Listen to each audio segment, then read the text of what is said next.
Assalamualaikum warahmatullahi wabarakatuh. Di kesempatan kali ini kami akan mempresentasikan aplikasi perhitungan untuk statistika bagian dari tugas besar komputasi statistika lanjut.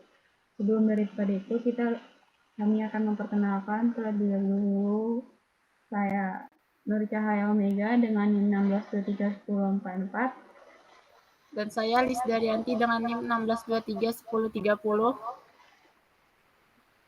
Adapun latar belakang dari pembuatan aplikasi ini di era digital saat ini menjadi sangat penting dalam pengambilan keputusan.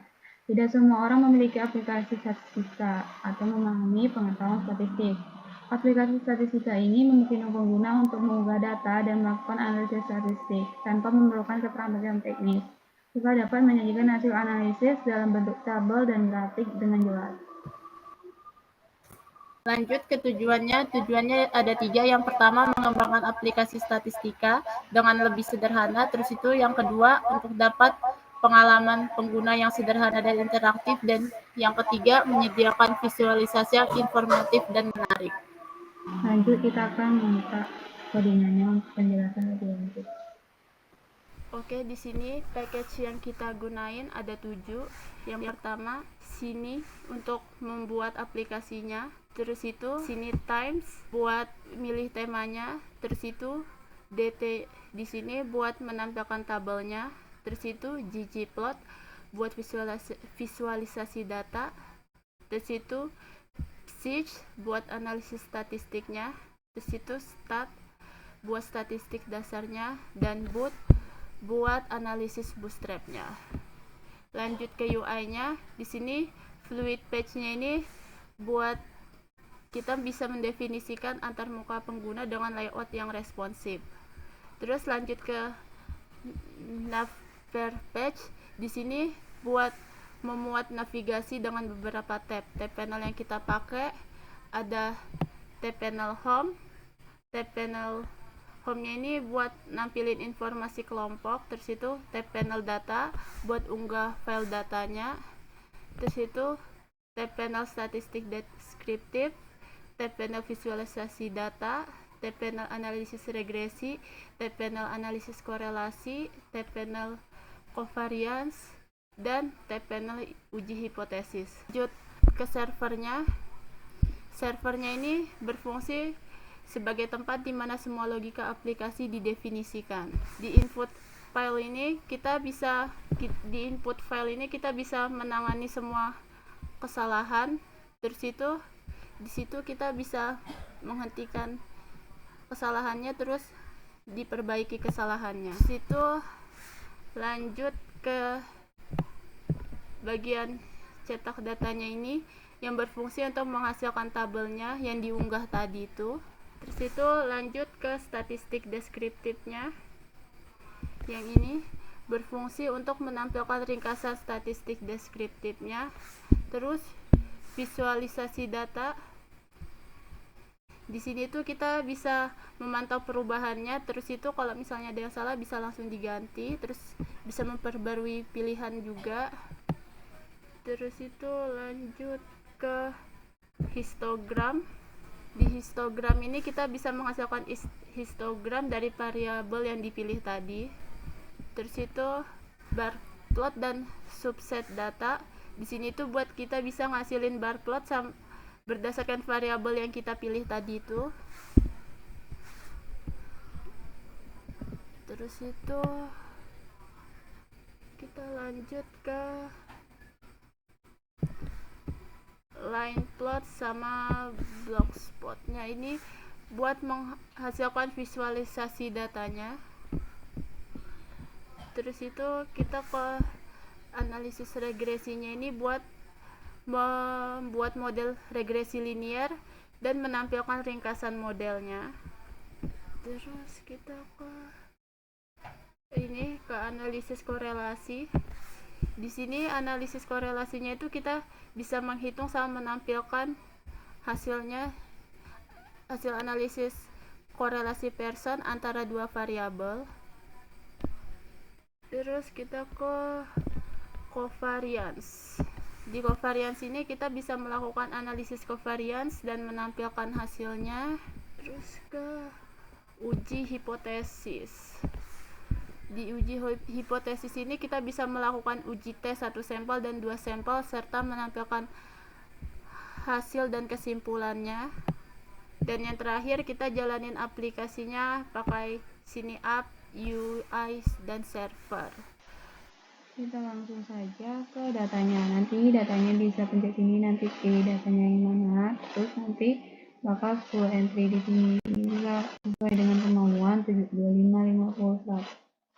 Terus ada ke ini ke statistika deskriptif. Statistika deskriptif itu variance and mean, CSD, median, treatment, net.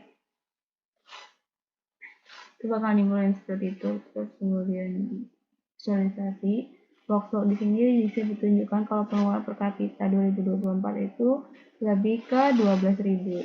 Terus line up itu bisa dilihat kalau semakin tinggi pengeluaran per kapitanya itu maka semakin tinggi juga IPM-nya, berarti sangat berkontribusi dalam hal tersebut pengeluarannya ya.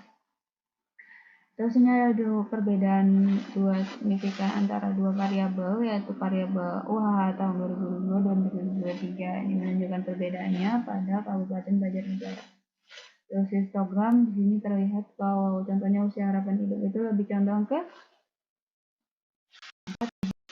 4 sampai 76. Dan itu contohnya di usia harapan hidup 2020 condong ke 74 sampai 76. Pokoknya yang sebelah kanan itu menunjukkan angka harapan hidupnya. Terus analisis simulasi ini di distribusinya bisa dilihat kalau frekuensinya harapan hidup dan IPM itu, kalau IPM itu lebih condong sebelah kanan, sebelah kiri maksud saya, sedangkan UHH itu condong sebelah kiri.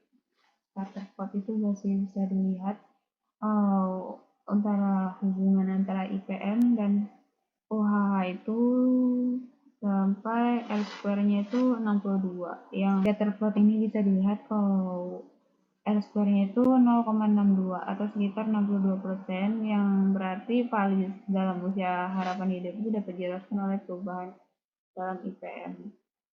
Terus ada hubungan antara UHH dan IPM itu sangat kuat positifnya. Analisis regresi ini menunjukkan kalau semakin tinggi IPM suatu negara maka semakin tinggi pula usia harapan hidup. Ini summary-nya, karena nilai P-nya itu lebih kecil dari 0,2 berarti hubungan antara IPM dan usia harapan hidup itu sangat signifikan secara statistik. Hasil korelasi Pearson ini menunjukkan 0,9195 yang berarti 91%. Hal ini menunjukkan harapan lama sekolah dan rata-rata lama sekolah itu menunjukkan hubungan yang sangat kuat positif antara kedua variabel. Yang semakin tinggi harapan lama sekolah, semakin tinggi pula rata-rata lama sekolah yang dicapai. Terus ada analisis kovarian, ini bakal nunjukin matriksnya. Terus ANCOVA, ini menunjukkan karena nilai F-nya itu segini, terus dengan p-value-nya itu lebih kecil, menunjukkan rata-rata lama sekolah memiliki peran signifikan terhadap IPM, sedangkan pengeluaran per kapita terhadap IPM itu dengan nilai segini, itu berarti pengeluaran per kapita mempengaruhi hubungan antara lama sekolah dan IPM. Terus ada uji hipotesis, di sini bisa dilihat kalau uji hipotesis misalnya kayak gini rata-rata populasinya 0, atau bisa dilihat berarti hasilnya seperti itu berarti mendapatkan sendiri kesimpulan rata-rata sampel secara signifikan berbeda dari rata-rata populasi. Atau misalnya di sini 2012, nah ini rata-rata sampelnya berbeda dari rata-rata populasi. Terus 2 sampel, ini mah di atas. hubungan antara dua variabel yang berbeda tahun, usia harapan hidup, dan usia harapan hidup 2023. Ini menunjukkan kalau didapatkan kesimpulan tidak terdapat hubungan yang signifikan antara kedua variabel tersebut. Demikian presentasi kelompok kami. Jika ada salah kata yang disengaja atau tidak sengaja mohon dimaafkan. Terima kasih.